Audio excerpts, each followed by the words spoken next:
What's going on, family?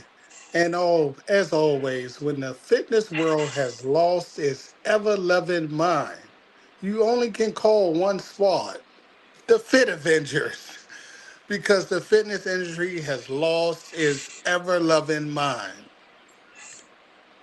First question for all you guys is first and foremost, how's your mental health?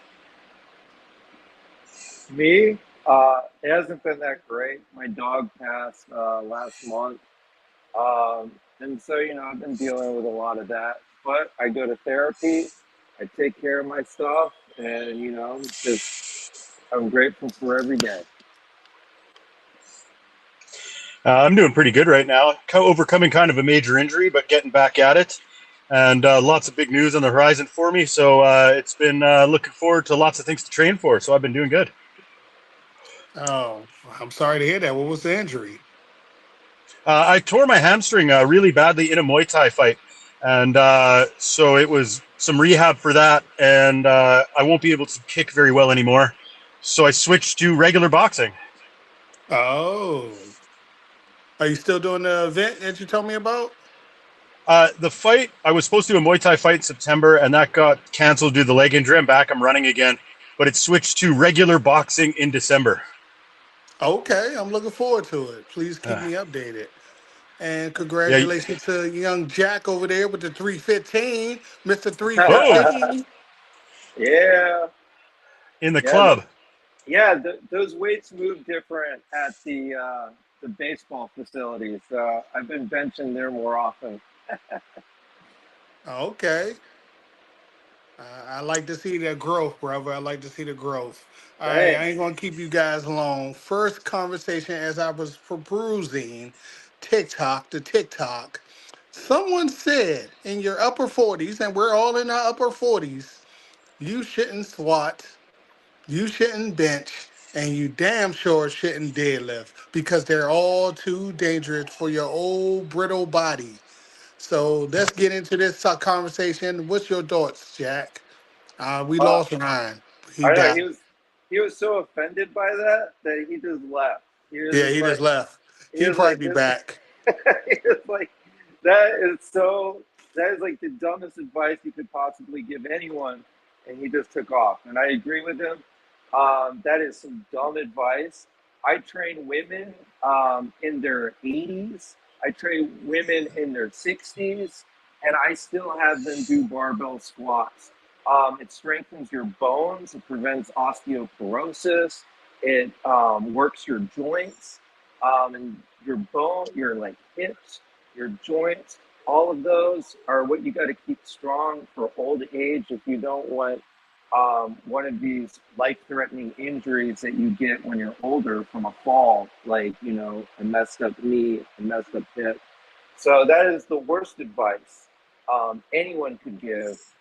There are so many benefits to the barbell squat in general that we should be promoting it with the older fitness community, especially people who are taking GLPs now. It is shown to eat away at bone density, and so you really need to. They're saying with GLP use, you really need to have heavy lifting added to that to prevent that bone density from going down. And before Ryan jumped in, so no one doesn't think I just got some bozos off the street. Jack, what are your credibilities again? Because people might just think you just some dude that just like to talk his ish. Well, I've been a personal trainer for over 6 years. I'm NASM certified, youth exercise certified. I have four national records in powerlifting, 16 state records. And I'm also right now the strength and conditioning coach for a really prestigious baseball program in the Valley here in Los Angeles. So yeah, I mean, people pay me good money for this information. So I think So I'm pretty credible when it comes to lifting. once again, when anyone tries to stitch this or puts it out there as misinformation, we got certifications on the show. Just want to make Yeah, sure we ain't talking craziness over here. Ryan, I know we pissed you off so bad with our last statement, you just had to run away for a second. But somebody said that we're too old to be barbell squatting, we're too old to be doing the bench press, and we're damn too old to be doing the deadlift. We should run away from it. It's going to bake us like Bane did Batman. What's your thoughts? Not at all. Just do things properly, go easy, build up slow. They are the best exercises for bone density, muscle mass. Like, they might not be the best to step on stage, Mr. Olympia or something, but for a regular person to be able to be strength, carry it into their old age is the best. I can't imagine another way to do it. And for my qualifications, I don't have any fancy certificates, but I've podiumed at nationals twice up in Canada, 2-time. Do you hear the echo? Is it just me?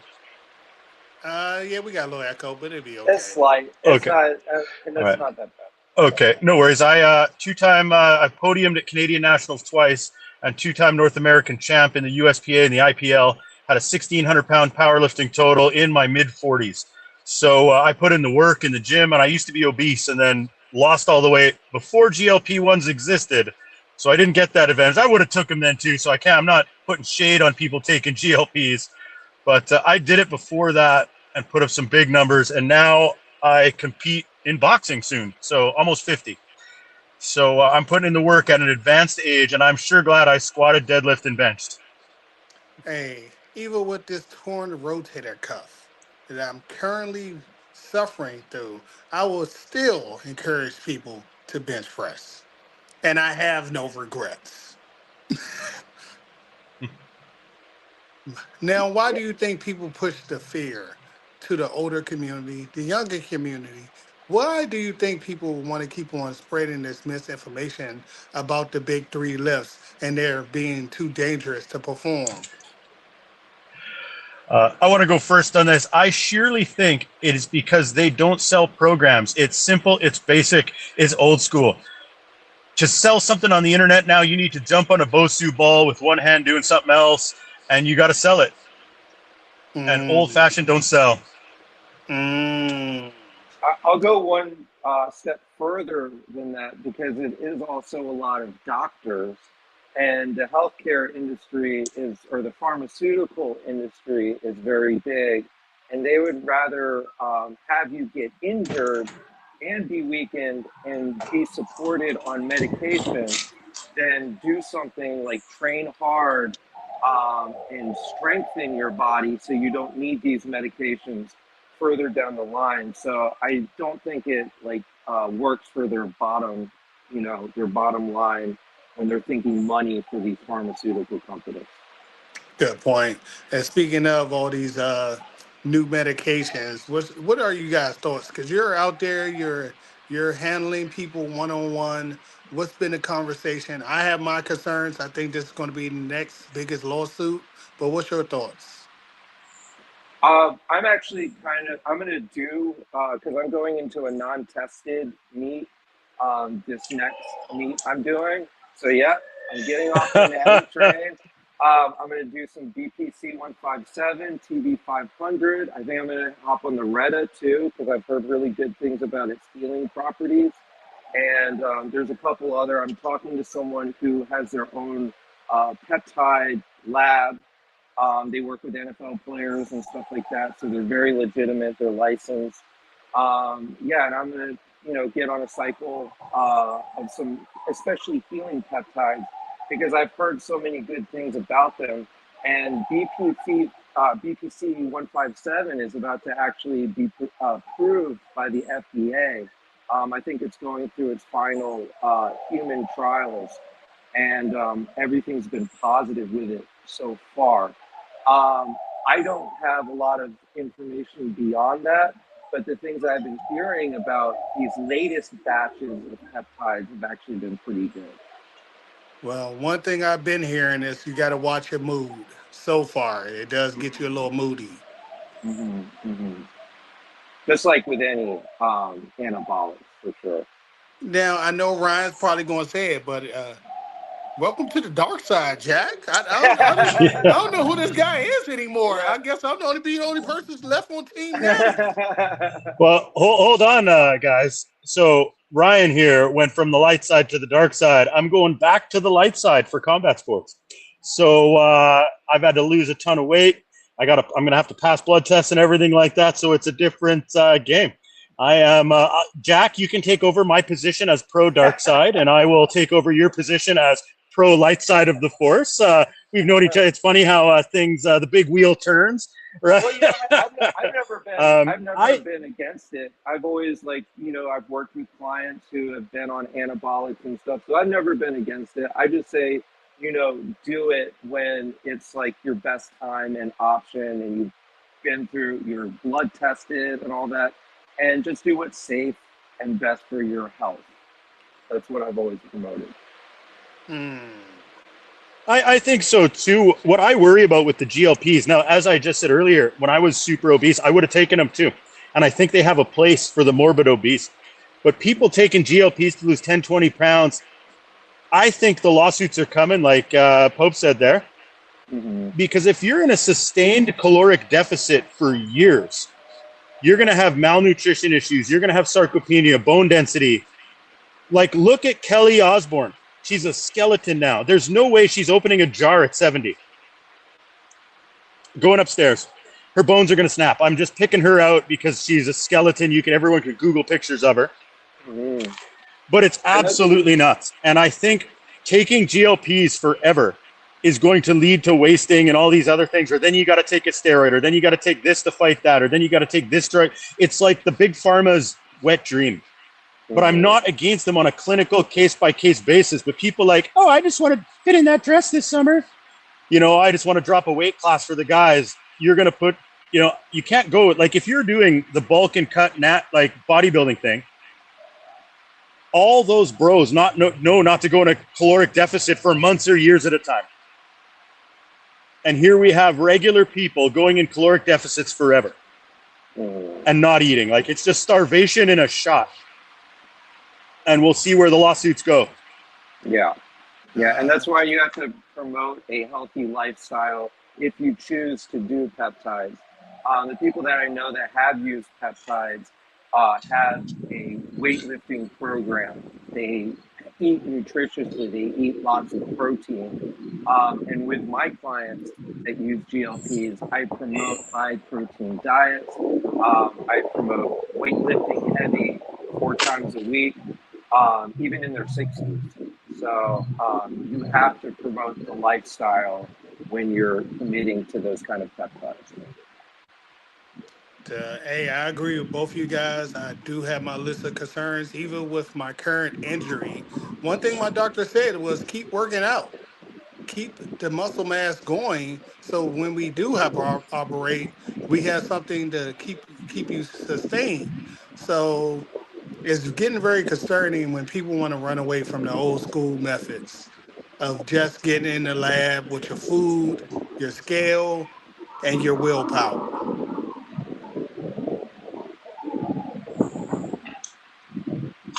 Now, why do you think so many people do not have the desire to do it the old school way anymore? I mean, that's easy.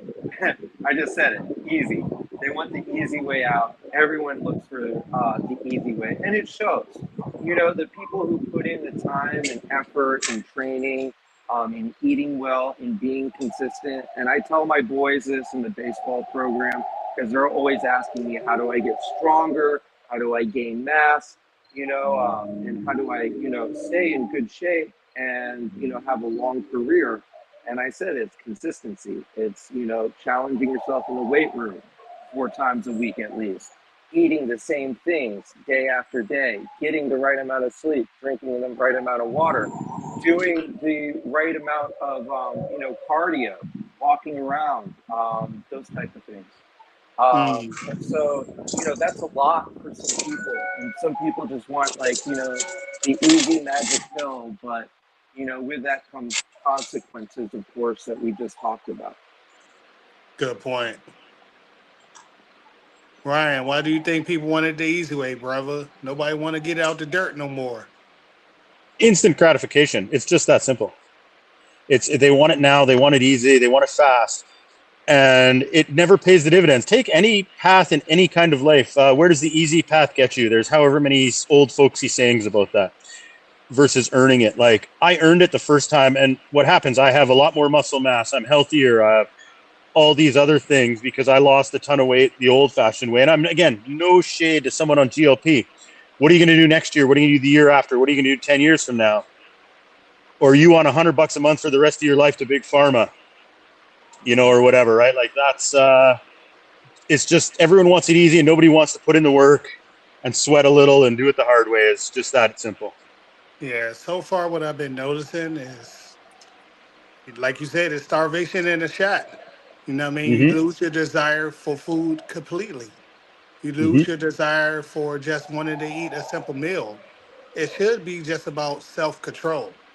You got to tell you eventually no. Even when you decide to stop taking a shot, you got to sit there with yourself and be like, what led me to this point? Even when I went through my 90 days, I had to think what led me to that point where I was 240 some pounds. How can I never go back to that point, and how can I avoid it? So you have to be sit down with yourself and be honest. And the second you do that, I think it'd be better for people. Mhm. I agree. Like it was, it's been, I think, almost 6 years now since I've lost 30 pounds of fat. And I've been able to maintain it. And I always have that worry. I'm like, oh no, like, I don't want to go back to that. I never want to go back to that. But when you change the pattern of your everyday life, you'll never go back to that. And it's just changing patterns and changing your programming. And once you reprogram yourself to have this kind of consistency, and you do it year after year, you're never going to go back to those patterns that where you were heavier and you were out of shape, because you reprogrammed yourself and you're a new person. Mm, that's a good point. Now, Jack, how did it feel, brother? How did it feel to finally hit those three wheels? It felt really good, and it felt good to do it at my weight. I've done it before when I was like 15, but it wasn't that great form. But I had really good form on this one, and I weighed 195, so I felt good being under 200 pounds doing that, because there's a lot of people on the internet being like, oh well, if you're under 200 pounds, like, you're not really able to hit 315 naturally or whatever, and that's a bunch of malarkey. It's just consistency and slowly chipping away at it. And yeah, it took me like 6 years to finally chip away at that and do it. So it was a huge accomplishment, and it felt great. It's one of those big milestones that you try to reach in your lifting career. So yeah, very satisfying. I seen what you're talking about. To be honest, the person who made the statement was on this very podcast. His statement Mm. was, if you're under 185, you probably will not lift Oh, okay. 315. And that was Mm, Steve Shaw. And I've seen mm, people use this voiceover many a mm, times. And every mm, time they do it, I hate to be the bearer of bad news, my friend. If you was on any powerlifting platform, that 315 would not count, because they uh, always got their butt off the bench. They did it without a pause, and uh, there's a bunch of other stuff they weren't doing for our uh, sport. So he was talking about powerlifting, and uh, everybody else wanted to jump off the fence. And mm, unfortunately, he's still right. mm, So, but hey, I mean, shout out to Steve Shaw. mm, mm. Now, Ryan, if you could reflect back, how was it? How did it feel when you first left 315? It's a funny story, my first 315, because I was scared shitless, and I did it for a double the very first time. And there's a funny story. So I was powerlifting, was getting ready for a meet.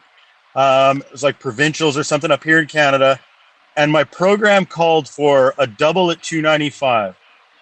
And I was in the gym, and I had nobody was there to spot me. And there's this huge, not natty, giant bodybuilder there. And he spotted me for 295 times 2. And that was my program. I'm like wrapping up. He's like, what are you doing, bro? And I'm like, what do you mean, what am I doing? He's like, you just hit 295 clean. We're loading up 315. And I'm like, what? And he's like, get on the bench. We're loading up 315. Just this huge juice monster. And he's like, I got you, bro. You're doing this. Everyone does it. He's like, my grandma was benching this. Get on that bench. And like air quotes, scared shitless of this huge juice monkey. He laid me down. We put 3 wheels on. He says, you're fucking doing this. And he had muscles coming out of his eyes were yellow, like, and I was scared shitless. And he's like, he loaded up. I did it, and I hit it for a double. And my first one was a clean rep. Like the second was a bro, like my ass off the bench, struggling. It was probably an all you bro at 80% up of the way up. But that was my story, was 315 for, we'll call it 1.5 powerlifting style, a bro double with this giant dude going, you're fucking doing this. Like you're not choosing on the bench now, power lifter boy. And then I was jumping around the gym all jazzed. He gave me a big hand. Like, he's like, I knew it. When I saw that 295, I knew you had it, bro. And that was my first 315 was I was told under no uncertain circumstances by a very scary individual. It's amazing. It's like how the motivation changes. Yeah, unfortunately, I may or may not never see 315 ever again in my life. We will find out. It's all good. It's all good. I won't, bro. I'm never going to see it again. Yeah, Not at this point. So, and no shade. I haven't lifted weights now in a long time. It's been push-ups, like I'm training every day, but with the sort of combat sports lifestyle, I haven't benched or done anything like that in a long time. It's push-ups, sit-ups, running, all the calisthenic stuff and the bag work and the pads and the sparring. So until I give up this lifestyle, which will be maybe after this fight, we might go back to the gym and we'll see, because I'm a little long in the tooth to start a boxing career. Ryan, do you ever do any kind of gymnastic stuff with the rings?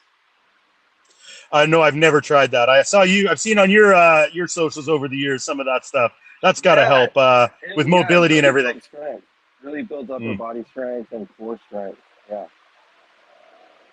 Hey, before we wrap this up, what do you have to offer to these young whippersnappers out there about one, training, how to safely train, and how to stay safe? Well, I'm working with these young whippersnappers now, and I couldn't be more proud of them. I've been working with them for like 2 months now, and they're all like future athletes. A lot of people from this program go on to the major leagues. We had a couple people in the draft that were former people in the program. So, this is a future. So it's really exciting seeing these kids with dreams and supporting their dreams. And they come to me and they're like, do you think I can hit like 185 on bench at the end of the summer? And I'm like, yeah, if you push yourself and you progressively overload each week and you put in the consistency, you eat right, you sleep good, you can do anything. And that's what I want to offer these kids, is supporting them in their dreams and continue, because there's too many people telling kids that they can't do something. There's too many people limiting these kids' dreams. I want to be someone supporting them with the gift of strength and teaching them how to get stronger, so they can be like Bo Jackson or Ricky Henderson and be these like swole beasts while they're like skilled at their baseball, because these kids have skill, and adding muscle mass on them, they're going to be frightening. So I'm really excited to see these kids' future, and I love working with the younger generation to get them stronger, because us old heads, that's the best thing we can do, is give them the gift of strength. Ryan, what do you have for the youth? What hope do we have? Well, we have some hope, I think.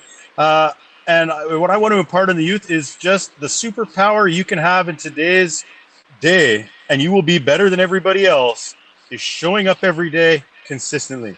That's it. That's a superpower in the world of instant gratification and dopamine hits and doom scrolling. And you don't have to go balls to the wall every day. Show up. Doesn't matter if it's the gym, combat sports, baseball, chess, tiddlywinks, cards. You show up every day. You get a little better every day, and eat and sleep and train. That's it. Everything else is bullshit. It's stepping over $1 to pick up a nickel. You can eat better, you can sleep better, and you can train more consistently. The PRs will come. You're gassed out one day, you come back the next. You don't get the PR, you miss a lift, you get it next week. And to not get discouraged, and the progress will come over time. Not guys so addicted to instant gratification. Oh, I want to bench 800 pounds in 2 weeks like Julius Maddox, or I have no chance. Took him 20 years. Like, it's just show up every day, eat and sleep, and don't listen to the hype. Like, what is that? 1988. Don't believe the hype, Chuck D. Everything coming out of social media, everything coming out of everything is right now. Take a needle, take a pill, and you're going to get it. And I say, take a nap and have a good meal and show up every day and you'll get it. Well, my way doesn't make money, But that's all the young bucks need to know, is that you put your mind to it, it will happen. And it's never been easier in the world, ever in history, to achieve greatness than right now, because everyone is so fucking slack. Like, at any sport, you show up every day, you're going to get there.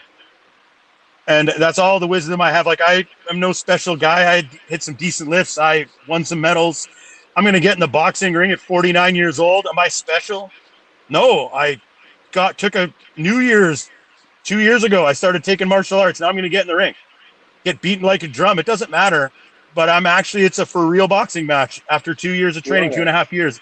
And I'm going to be legit. It's not like I'm going to get my ass kicked. Like, I might lose, but I've put in this work, and after that, it's on to the next goal, and I'm going to achieve something else that's awesome.